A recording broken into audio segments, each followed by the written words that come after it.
My sorry skin revealed a heavy cost, but losing me is an art I know I learned from you. When you get used to sin, the end game's nothing new. MotoGP 2026 resmi dimulai dan dua pembalap kita yakni Veda dan Mario Aggi akan bertarung di sana. Veda di Moto3, sedangkan Mario Aggi yang lebih senior akan main di Moto2. Nah, menariknya, ia mampu finish di babak kualifikasi atau final practice GP Thailand di posisi grid depan, yakni posisi 6. Veda hanya terpaut waktu sekitar 0,6 detik dari posisi pertama, yakni pembalap asal Spanyol, A. Fernandez. Lantas, apa arti semua ini? Bisakah Veda mendobrak dominasi pembalap asal Spanyol dan Italia yang selama ini mendominasi kancah balap terbaik di dunia tersebut? Berikut rangkuman di balik sosok Veda yang memulai langkahnya di Moto3 dengan positif. Wash my hands where we left our sin. Saw you there stroking a fishing line. Said you wanted to come and feed mine. You acted like a hero, some sheriff from Reno. And when the time got near, you ran from commitment with loss. Here we go, MotoGP is back. Gelaran moto terbesar di dunia itu akhirnya resmi bergulir di akhir Februari 2026. Dan bagi pecinta balap motor di Indonesia, MotoGP musim 2026 terasa berbeda. Pasalnya, di tahun ini, Indonesia mengirimkan dua talenta terbaiknya untuk bertarung di panggung dunia. Pertama ada Mario Aggi yang naik kelas ke Moto2. Dan yang paling mencuri perhatian, dia adalah sang wonderkid Veda Ega Pratama yang memulai debutnya di Moto3. Pembalap berusia 17 tahun itu masuk Moto3 setelah penampilan menterengnya di Red Bull Rookie Cup musim lalu, di mana Honda Team Asia yang melihat bakatnya tak ragu untuk langsung mengontrak Veda.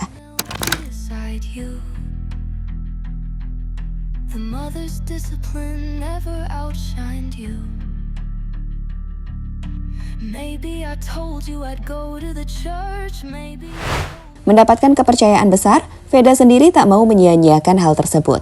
Dan benar saja, sejak pertama kali tes hingga terbaru di ajang MotoGP Thailand. Meskipun ini adalah kompetisi debutnya di kelas Grand Prix, di mana biasanya seorang rookie membutuhkan waktu untuk beradaptasi dengan karakter mesin Moto3 yang agresif dan dengan persaingan yang ketat.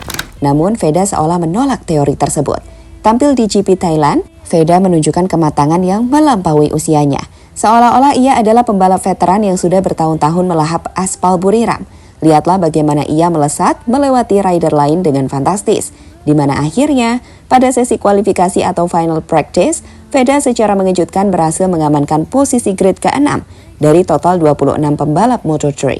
Ia menyelesaikan laps tercepat di waktu 1 menit 41,856 detik, yang membuatnya hanya terpaut 0,6 detik dari pemegang pole position Adrian Fernandez dari Spanyol. Posisi 6 di sesi kualifikasi ini juga menempatkan nama Veda sebagai status debutan atau rookie terbaik di sesi tersebut. His belts, really excited to see what Pirelli can do. The third rookie in last year's. From 16th in the Grand Prix, qualified 21st here in Buriram on his debut, so we expect him to just come in on the number 9 from Veda Pratama. Well, that is a proper lap time, 41.854. We said that it's an exciting lineup down there. Jelas keberhasilan Veda menembus baris depan bukan hanya prestasi pribadi, tapi juga sinyal kuat bagi Honda Team Asia. Manajemen tim kabarnya sangat terkesan dengan adaptasi cepat Veda. Awalnya target tim untuk Veda tak terlalu tinggi, hanya sekedar belajar dan finish point. Tapi Veda menunjukkan potensi yang beda, di mana ia menampilkan performa dengan kualifikasi yang kompetitif. Ketenangan Veda dalam mencari towing, dan keberaniannya saat melakukan late braking di tikungan tajam Buriram membuktikan bahwa ia tidak gentar beradu sikut dengan nama-nama rider besar dari Spanyol hingga Italia yang dikenal sebagai rumahnya pembalap nomor 1 dunia.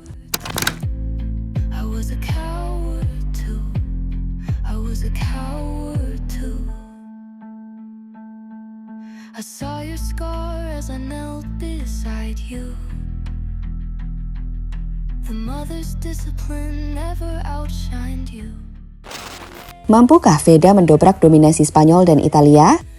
Pertanyaan besarnya sekarang adalah, bisakah Veda meruntuhkan tembok dominasi Eropa? Seperti kita tahu, selama puluhan tahun, Moto3 adalah taman bermain bagi pembalap asal Spanyol dan Italia. Nama-nama seperti Adrian Fernandez dan David Alonso selalu menjadi tolok ukur. Namun, selisih waktu 0,6 detik yang dicatatkan Veda menunjukkan bahwa jarak antara talenta terbaik Asia dan Eropa kini semakin tipis. Veda membawa harapan besar, dan dengan dukungan teknis yang solid dan mentalitas yang tenang, ia bukan sekedar pelengkap grid, melainkan ancaman baru bagi barisan depan. Meskipun tak sedikit yang mewanti-wanti untuk tak terlalu banyak berharap dan membebani Veda. Yang penting bisa jaga pace waktu towing grup depan dulu. Itu yang jadi penentu di Moto3 bisa ngikutin grup pembalap yang di depan. Kalau nggak bisa ikutin pace depan, bakal kewalahan turun ke belakang. Masuk top 10 sampai akhir musim udah mantep banget. Musim pertama jangan muluk-muluk, semua on proses. Real nih, Edan Jos. Moga hasil nggak membohongi kerja kerasmu, Veda. Bocah ajaib, baru naik ke Moto3 bisa posisi 6. Gila, Rossi dan Mark saja dulu nggak bisa. Hebat, Veda kamu.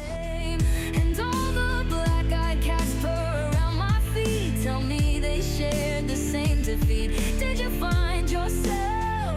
I can't find my head.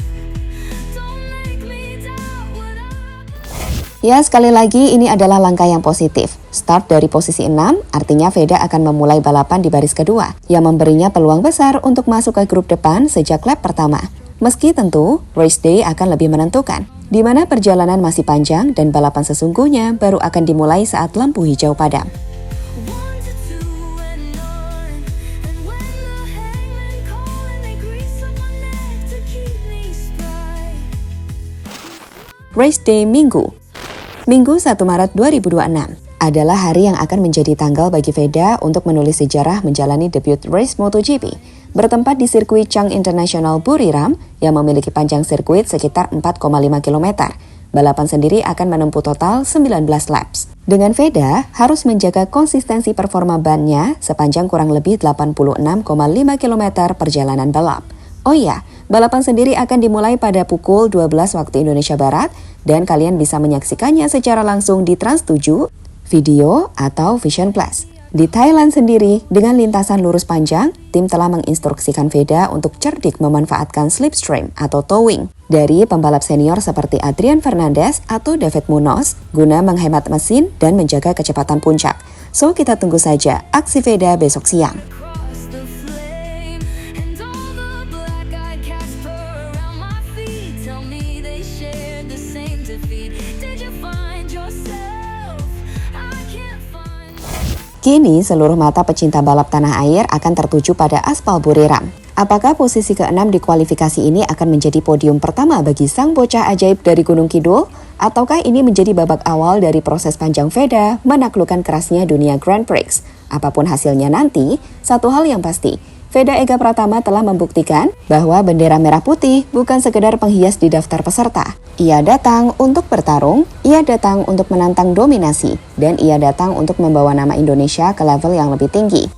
Mari kita berikan dukungan penuh, energi positif, dan doa terbaik untuk Veda di Moto3, serta Mario Aji di Moto2. Jangan lewatkan sejarah yang akan terukir besok siang, Minggu 1 Maret 2026 pukul 12 waktu Indonesia Barat.